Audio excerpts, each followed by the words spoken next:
നമ്മുടെ ഒരു മഹാഭാഗ്യമായി കരുതുന്നു. പരിപാടി തുടങ്ങുകയാണ്. ആദ്യമായി പ്രാർത്ഥന.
ഓർമ്മകൾക്കിന്നും ചെറുപ്പമല്ലേ, മിഴികളും മൊഴികളും മങ്ങിയാലും നമ്മൾ പാടിയെ മറക്കുമ്പോൾ പോയത്.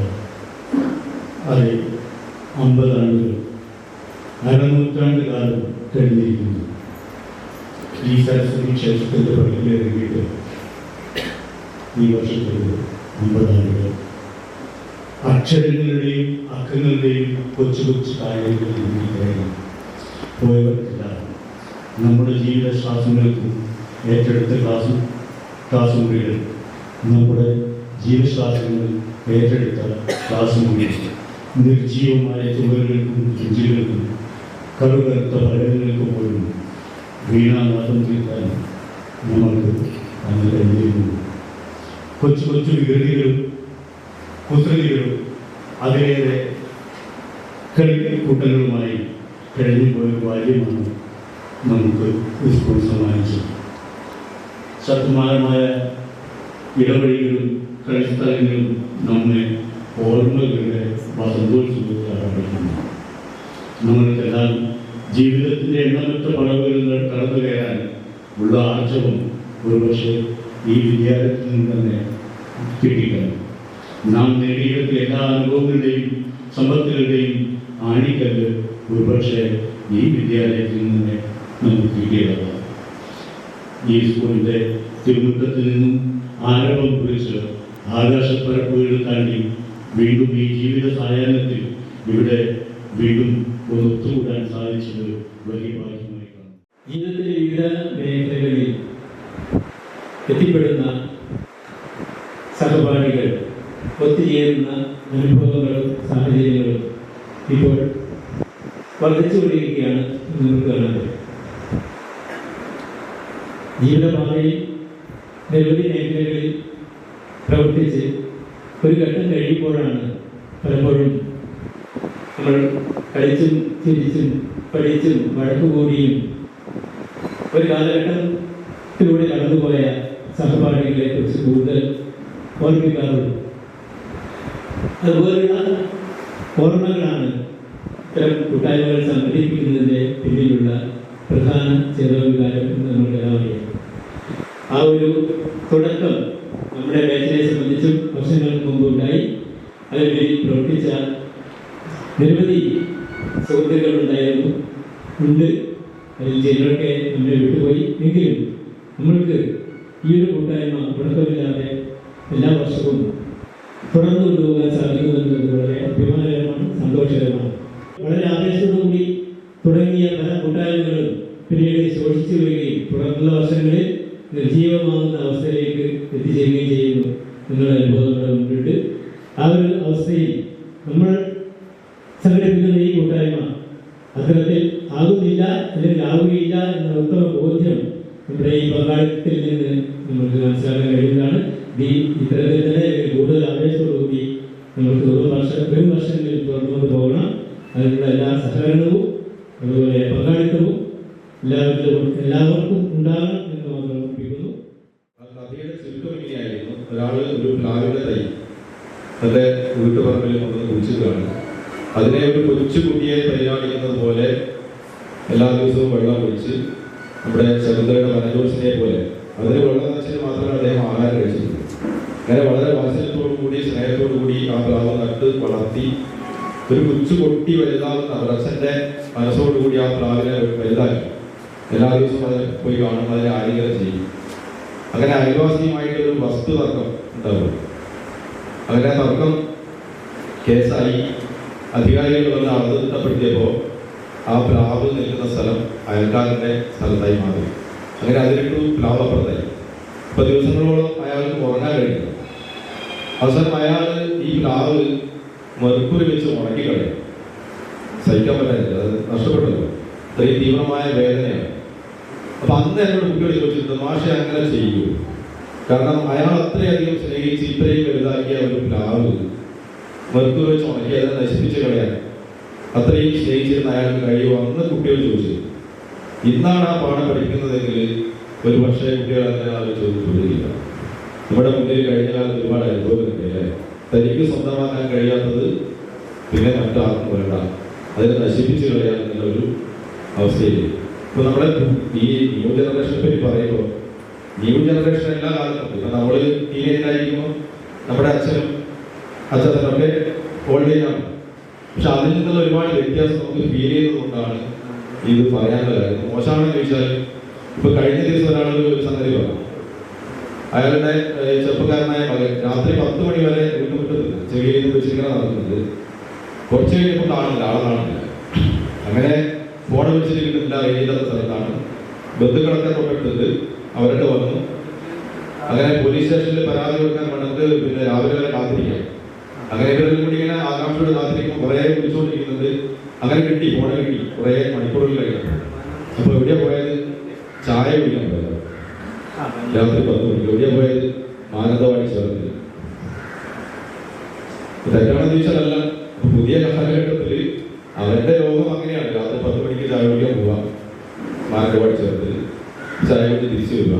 അപ്പൊ അങ്ങനെയുള്ള പുതിയ തലമുറയുടെ ഈ ഒരു ലോകത്ത് ജീവിക്കുന്നത് നിങ്ങളുടെ ജീവിതത്തിന്റെ സായങ്കാലത്തിലേക്ക് പോയി എന്നാണ് പറയുന്നത്. ഇപ്പോൾ തീർച്ചയായും അന്വേഷണ ഭാഷണത്തിലൊക്കെ പറഞ്ഞതുപോലെ നമ്മുടെ ഈ ഉത്തരവാദിത്തങ്ങളെല്ലാം അഴിച്ചു വെച്ചിരിക്കുന്ന ഒരു വേളയിൽ തീർച്ചയായും ഇത്തരത്തിലുള്ള കൂട്ടായ്മകൾ നിങ്ങൾക്ക് ഒരുപാട് സഹായിക്കും എന്ന് മാത്രമാണ് ഈ അവസരത്തിൽ പറയാനുള്ളത്. ഈ പരിപാടിക്ക് എല്ലാവിധ ആശംസകളും നേരുന്നു. ഇനിയും വരുന്ന വർഷങ്ങളിലും ഇതേപോലെ പരിപാടികൾ സംഘടിപ്പിച്ച് മുന്നോട്ട് പോകാൻ കഴിയട്ടെ എന്നും ആശംസിക്കുകയാണ്. ഇന്നത്തെ തലമുറയിലെ കുട്ടികളെ ഇതുപോലെ ഒരു സംഗമം ഒരിക്കലും സ്ഥിരമാക്കാൻ കഴിയില്ല. 50 വർഷങ്ങൾക്ക് ശേഷവും നിങ്ങൾ ഈ വിദ്യാലയത്തെ ഓർമ്മിക്കുന്നു, ആ ഒരു കൂട്ടായ്മ കൊണ്ടുപോകാൻ കഴിയുമെന്ന് പറയുമ്പോൾ ഇന്നത്തെ കാലത്ത് കുട്ടികൾ അത് വികാരങ്ങളൊക്കെ വളരെ നൈമിഷികങ്ങളാണ്. വളരെ താൽക്കാലികമായ ചില വൈകാരികതകളിലൂടെ കടന്നു പോവുകയും ഒന്നിനും വലിയ ആത്മാർത്ഥതയൊന്നുമില്ല.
കൈയടികളോടുകൂടിയ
കൈയടി പ്രോത്സാഹിപ്പിക്കുക കൈയടിക്കുക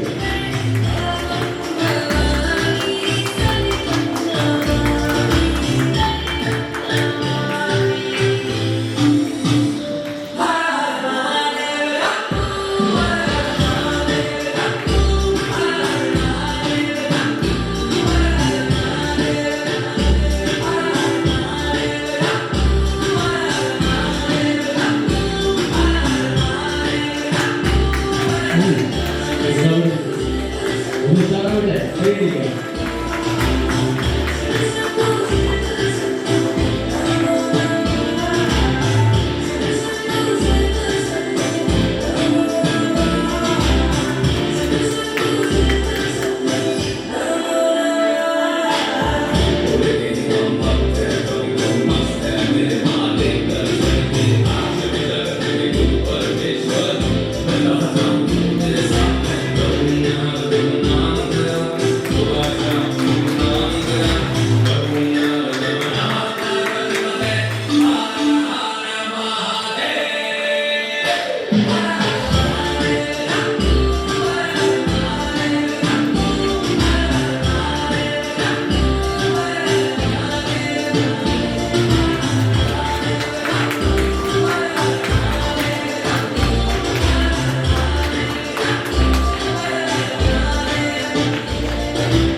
വളരെ മനോഹരം വളരെ നന്ദി കൃഷ്ണ എല്ലാവരും ഒന്ന് കൈയടിച്ച് പ്രോത്സാഹിക്കും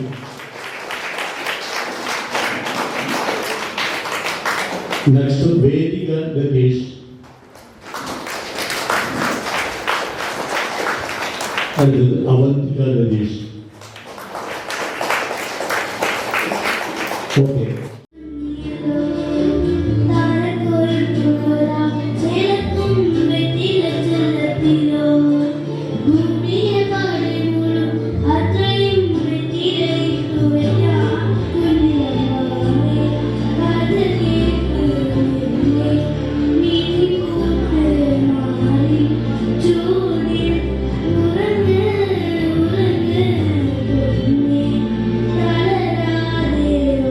Thank you.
Sophie Vijesh,